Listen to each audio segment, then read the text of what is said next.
Welcome to the Money Over 50 podcast, brought to you by Dallas Davison and Michael Hogue from Money Over 50 Financial Advisors. This information is general in nature and does not take into account your objectives, financial situation, or needs.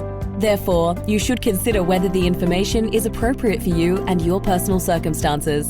If you require personal advice, please contact Money Over 50 Financial Advisors.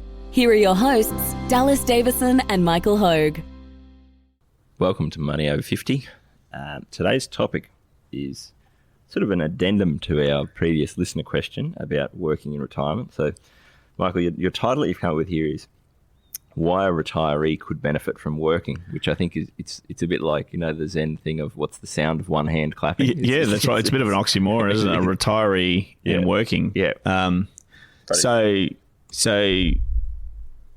work used to be like a light switch. It was binary. It was on, yep, and then it was off. So you're fully working, yep, and then you got the golden watch, yep, at 65, and you stopped working and you went into full-time retirement. So thank God it's changed. Yes. It's changed. It's changed a lot, and it's more of a dimmer switch now. So so people can dim off if you think of the light being on. It's probably not a great analogy because your retirement years shouldn't be the light off. No. But hey, let's flip that around. If you think about your working years as the light being off, yeah, and you think about your non-working years as the light being on, that's a better way to think of it. Yeah. But what I guess we spoke about nuts and bolts wise in that most recent podcast, a listener question from Sue, was actually how you could pay the least amount of tax by working part-time, and if that part-time work actually manifested itself into full-time work because the job that you're working on lasted longer, or the project that you were doing, or the consulting that you're doing, you got talked into doing another one, which is usually how it happens. Yes. Our clients get talked into doing things. Yeah. And that's how they always say it's never like it's never I went out looking for a job. It's always this mate's talked me into giving a hand with this thing, or this my old employers rang me and asked me if I can help them out by doing it. And so one of my really, really good clients, and I enjoy working with them, Adam and Christine. So Adam just had this happen. I said, as soon as you resign, there's going to be a vacuum there, and it's like that the word is going to be on the street immediately. And he resigned, and he got bombarded with job offers, like within a week. So, so we laugh about that all the time. So what I wanted to talk about in today's podcast, Dallas, is so we spoke about the nuts and bolts of it in Sue's listener question of actually how that would work and how you'd pay the least amount of tax.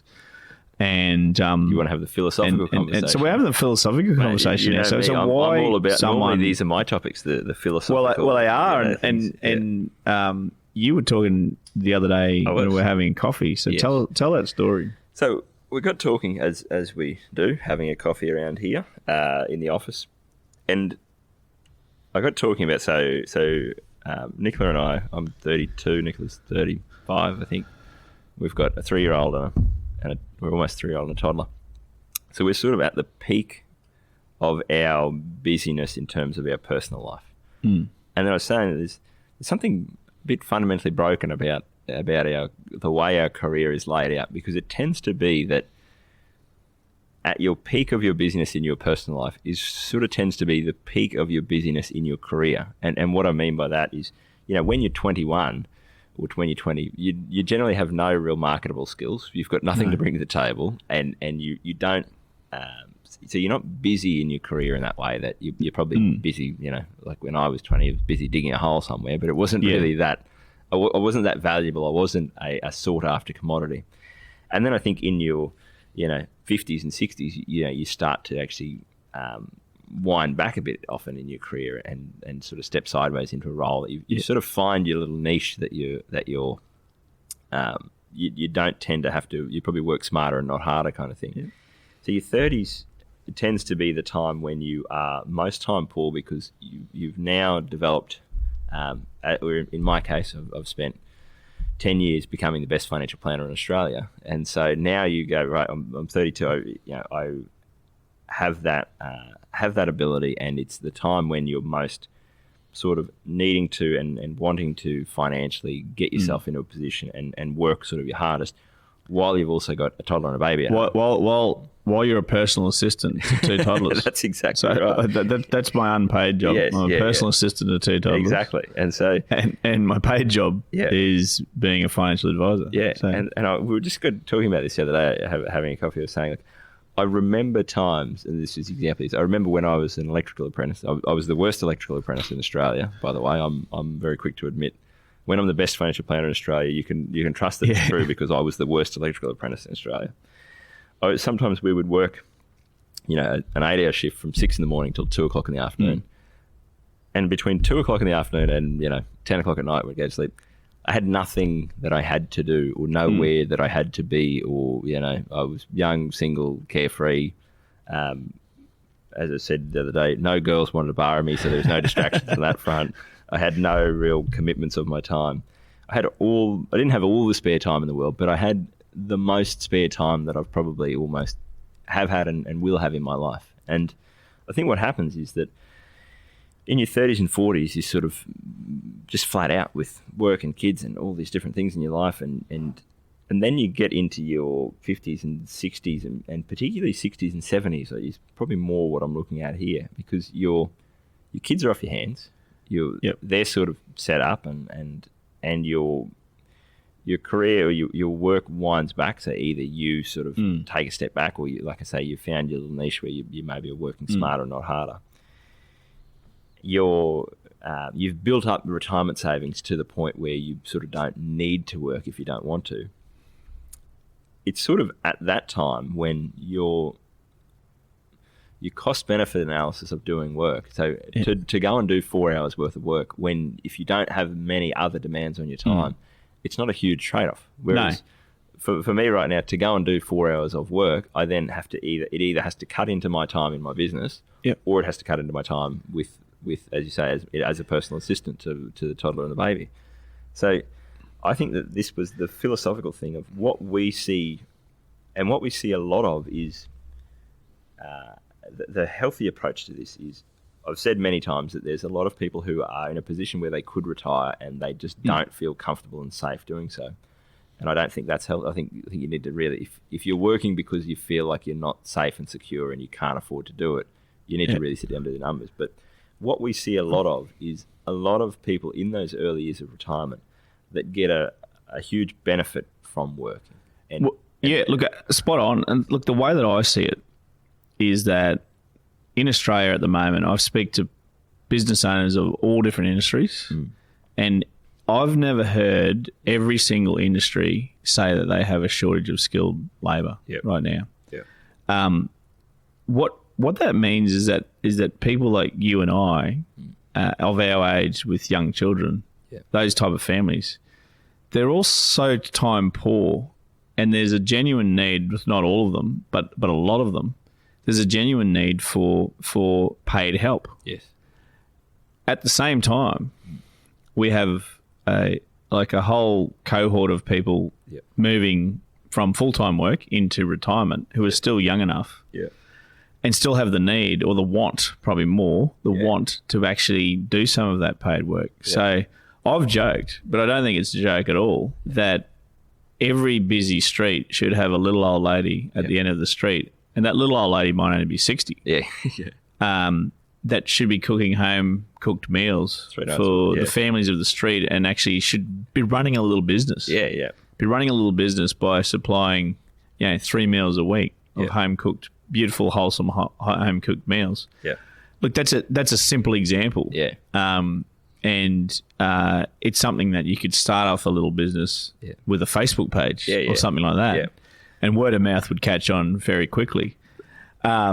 You've employed John to help out with things like gardening. I was about to say, and John's a listener to the podcast, so he'll be listening. G'day, John. And so there's sort of two examples on different ends of the spectrum here that I've got. And so John, we moved into our house 6 months ago and said we should do this in the garden. We should do this and we should do that. Now, of course, not one of those things is going to happen while I'm in charge of it. So not only do I not have an interest or a desire to do it, I don't have any knowledge set.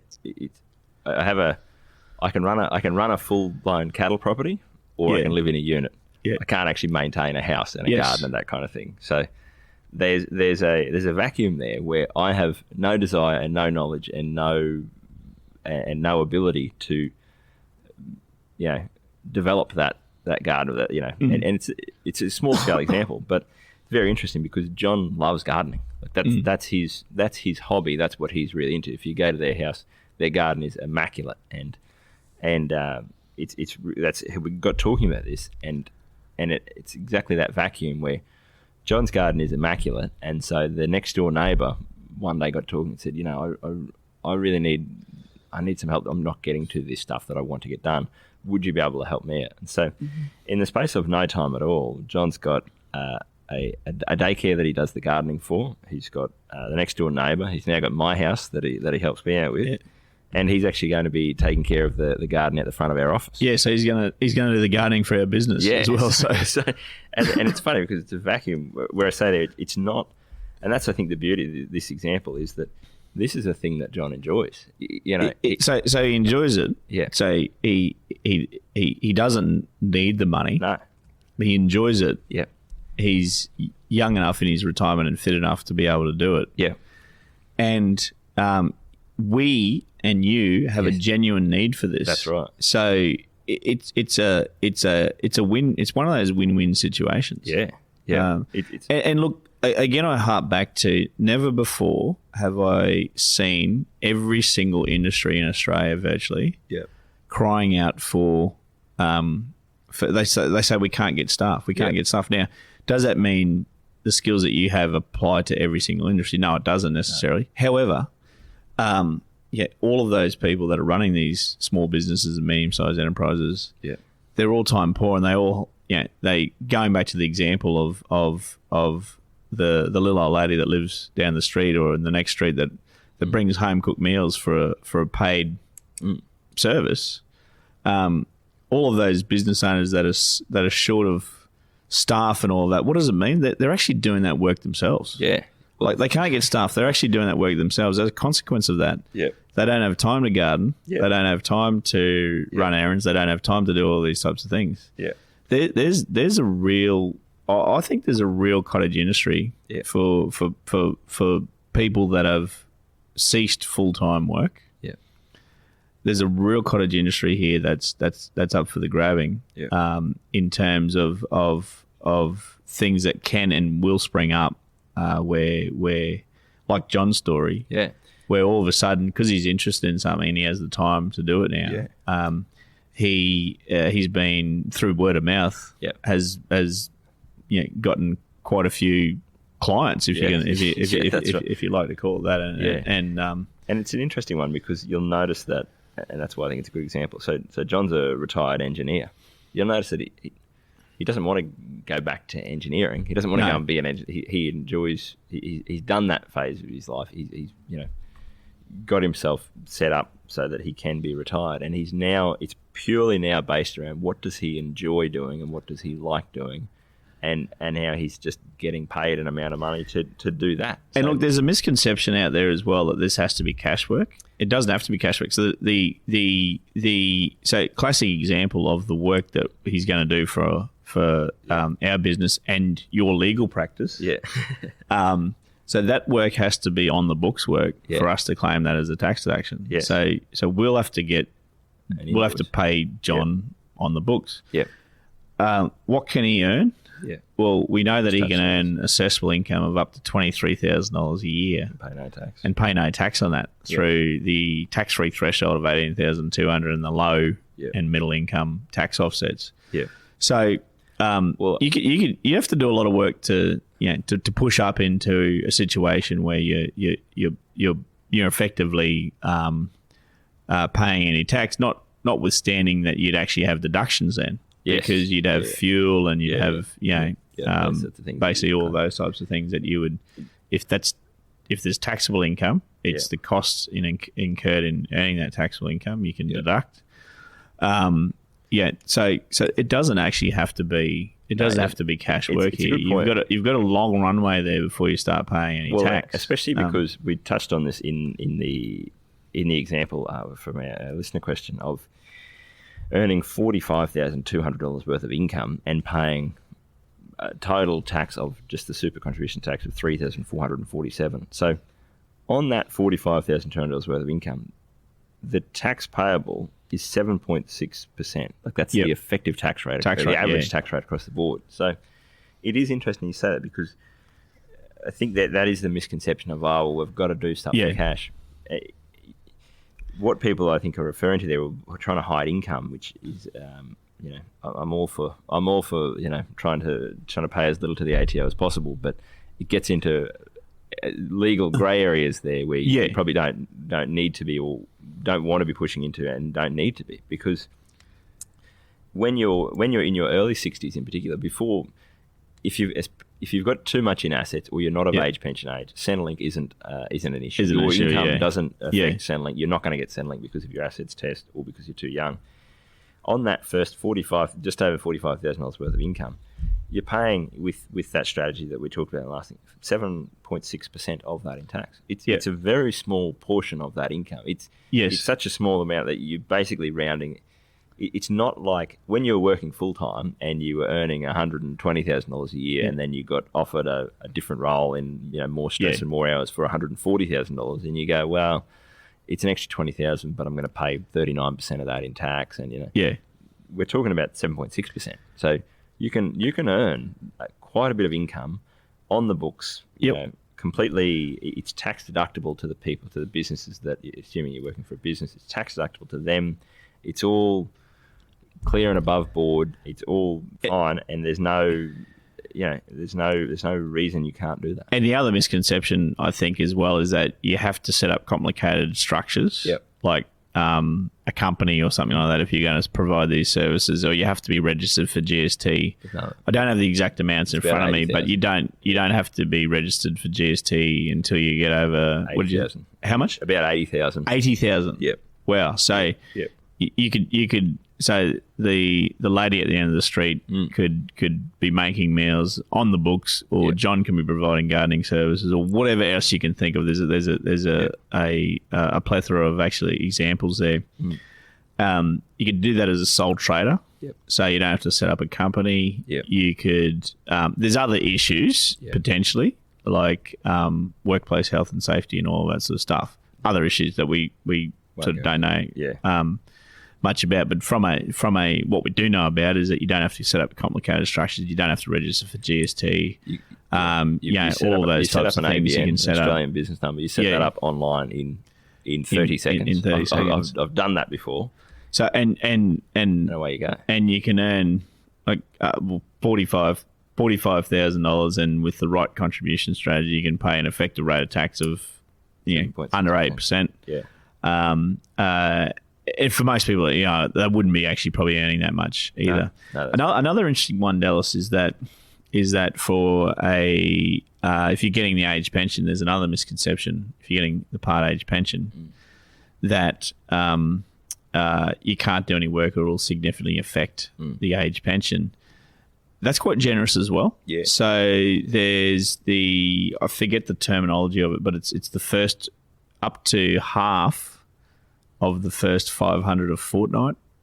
I believe. I'll have to check that now, but I believe it's up to. So you can earn, if you earn up to $500 a fortnight, up to half of that isn't included as income. Yeah, right. So the assets test is usually the determinant of the age pension as well. For most people, if they're on a part pension, test. it's because of their assets, not because of their income. It is. The Centrelink one is, I think, both the Centrelink rules and the tax rules change all the time. But I guess the point here is, like many of our takeaways, is you can easily check those assumptions. So when people say, you can't do any work at a time, you pay too much in tax, well, you jump onto taxcalc.com.au, you plug in a number and it spits it out. Like, that's the beauty of the internet. You can find an answer to that in 30 seconds. The same thing with your Centrelink. if you are getting a part age pension, it's very easy to jump on and go, okay, how much income can I earn before that affects me? And then you can get into the weeds of whether you still do it or not, or the trade off, all those things. But it's quite a bit of money from Centrelink and from a tax point of view that you can earn on the books, all above board without really impacting you. And if your assets are significantly more than what that qualifies you for effectively no Centrelink, what you're looking at here is you're looking at a two-phase income approach. You're looking at a tax-free income from your superannuation income stream or account-based pension if you're aged over 60, and you're looking at some income from part-time work or employment or so forth, or running a cottage industry. If your assets are such that you do qualify for the age pension, either the part or full, and you're of age pension age, of course, then it can be a three-phase approach, or a three-pronged approach of some income from Centrelink, some income from your retirement savings, so your account-based pension or superannuation, and some income from part-time work. So there can be a happy medium there. Yeah, well, and that's I think the point of it is hopefully the yin and the yang here of the approach of, if you're, like we talked about in our last podcast about the nuts and bolts of that. This, it's an option that's available to you. I think like anything in life, be very hesitant of painting yourself into a corner or self-identifying as a thing of, I am retired, that my money comes from my super. Well, that's not. No one comes around and brands a big R in the middle of your forehead on the day that you retire. You can, that combination of where does my income come from, retirement savings or work or Centrelink or any other sources like that. That's something that you can dial up and down over time. That's a fluid concept, and so that's, I guess, the point here is that. And when we talked about the financial and the non-financial benefits, was that financially there's definitely a benefit in earnings, especially on those lower amounts of income. And then it also ties into that life planning thing of, for some people, doing some work in retirement. I use the example of, in the afternoons, if I just come home from work and play with my kids and then I have one beer, I don't really enjoy it. It doesn't. It's not that. Whereas at the moment, with Townsville being at about 45 degrees and 95% humidity, if I go and walk up Castle Hill and exercise for an hour, I come home and I've got steam coming off me from the heat. That beer is the greatest beer that you've ever had in your life every single day. And so for some people, that is a part of that part-time work, is to go. They may enjoy their retirement more. They may enjoy the other times of their retirement where they're not working because of the times where they are working, if that makes sense. So those are all the factors absolutely. that tie into it. So, there's what I see right now is that there is a definite need for busy people because of the skill shortage in Australia, and because all of these small business owners and medium-sized business owners, they're actually filling in for the staff that they should have that they can't get in that skilled position. So they're working 80 hours a week. They have a genuine need for services, whether it be someone cooking meals for the family, or whether it be ironing shirts, whether it be gardening, whether it be running errands, whether it be doing all these things. Then there's a whole other group of people that have and it's a growing number. It's a growing number of people that are entering into some stage of retirement, either winding back from full-time work or taking a break or dimming the switch on or off, however you like to think of it. There's a vacuum there. There's a vacuum there. And that vacuum, I think, for a lot of people, there is going to be a lot of little cottage businesses that grow, that spring up. And what you want, I think, is something you can pick up and put down, where you can still travel, you can do all those types of things. None of what John's going to do for gardening in our business is that time critical. So he can still travel, he can do all that, he can just come back and do the garden when he gets back, or do it before he goes, or something like that. So look, there's a definite need there. Overlaid with that is the fact that in our last podcast, if you haven't listened to that yet, the listener question from Sue, you can earn quite a bit of money on the books tax free. Yep. There should be, and there is going to be more of this pop up. Thank you for listening to the Money Over 50 podcast with Money Over 50 financial advisors. For more information and resources, visit the Money Over 50 website, mo50.com.au. We look forward to catching up again soon.